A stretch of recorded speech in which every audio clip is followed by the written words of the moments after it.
like I say, go to the remix button, hit the remix button. That way you'll have this video and keep up with this. Otherwise, YouTube's just going to control us, guys, and it's really bad. Well, uranium-238 is one of many isotopes of uranium. There are only 3 natural ones, and they occur throughout the universe like fairy dust. And uranium is made in very energetic and violent star processes where other atoms are smashed together in a kind of a snowball, and there is tremendous amounts of energy in the nucleus. Uranium dispersed throughout the Earth has been decaying for the 4.5 billion years that the Earth has been here. And these tiny amounts of energy, basically heat, have melted parts of the interior of the Earth and made it possible to have a magnetic field. It's also responsible for volcanoes erupting and for the continents moving around on the surface of the Earth, which is called plate tectonics. Uranium, which is natural radiation, the isotopes that occur in nature, and the background natural radiation is, we have to say, natural background levels are pre-1905, because since then man has been introducing man-made radiation and extra amounts of radiation into our environment. Well, Hanford has 200 square miles of contaminated groundwater below the site there, and that is spreading over time because the contaminants in the soil are leaking at a constant rate into the, into the groundwater. I know this sounds incredible to people, but there are 40 miles of unlined trenches at Hanford, if you stretch them end to end, into which our federal government, your government, was dumping radioactive waste from nuclear weapons production and its own reactors until the year 2004, when we put those pictures on air and in our campaign literature for Initiative 297. It's been against the law for decades for a municipal government to dump in municipal garbage in unlined landfills, but our federal government thinks it's okay for radioactive waste, even though it seeps right out of those trenches, and that stuff is all moving through the soil to the Columbia River. What they're not telling the public is that they also deliberately dumped out of the high-level nuclear waste tanks in the 1950s and 1960s billions of gallons of liquids into the soil, and it is very, very toxic. It is radioactive. It includes uranium, that with half-lives of hundreds of thousands of years, and plutonium, and technetium-90, and strontium-90, and technetium-99, and all sorts of chemicals as well. And it's a witch's brew of deadly wastes, and it's all moving towards our lifeblood, the Columbia River. This is probably the most dangerous stuff on the planet ever. Very, very small quantities of this waste. And it's been said that a Dixie cup full of this waste in a crowded restaurant, everyone would be dead in the restaurant inside of an hour.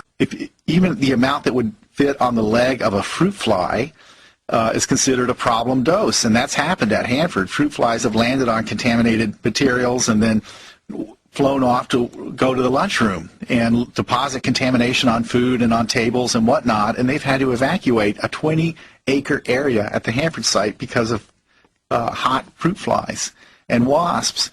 So this waste in these tanks is very dangerous in small quantities, and it has another feature, which is it's dangerous for very, very long periods of time. Bush administration obviously has a war or two to pay for. They're cheaping out on protecting public health and safety at the Hanford site. At this point, intend to empty 1 tank per year. But do the math. 170 tanks left to go to empty out. Over 100 years to empty out the tanks at Hanford. I mean, no way will those tanks last that long. I mean, one small earthquake out there could spell disaster for this region. I think you said the Hanford was getting for cleanup $2 billion a year. Yes. And I think that's what we spend per day on the war in Iraq. Yeah, that's about right. Yeah, we like to say that they spend that by breakfast in Iraq. Though it's unlikely anyone will ever set off a nuclear device on top of the school, that's what they prepared for today. Together with the Seattle Police Department, the State Patrol, and the Health Department, the National Guard got ready to deal with a weapon of mass destruction.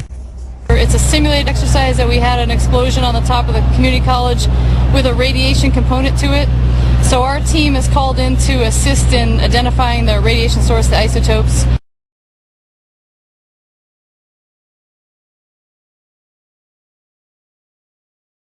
One of the most serious abuses of human rights has come through the Pentagon's development of, production of, and use of depleted uranium munitions. These munitions have created an unending toll of casualties wherever they've been used. That the mere use of such munitions constitutes an offense against humanity. We're talking about something that will never go away. This is an aluminum model of one tank round that's fired by an Abrams tank.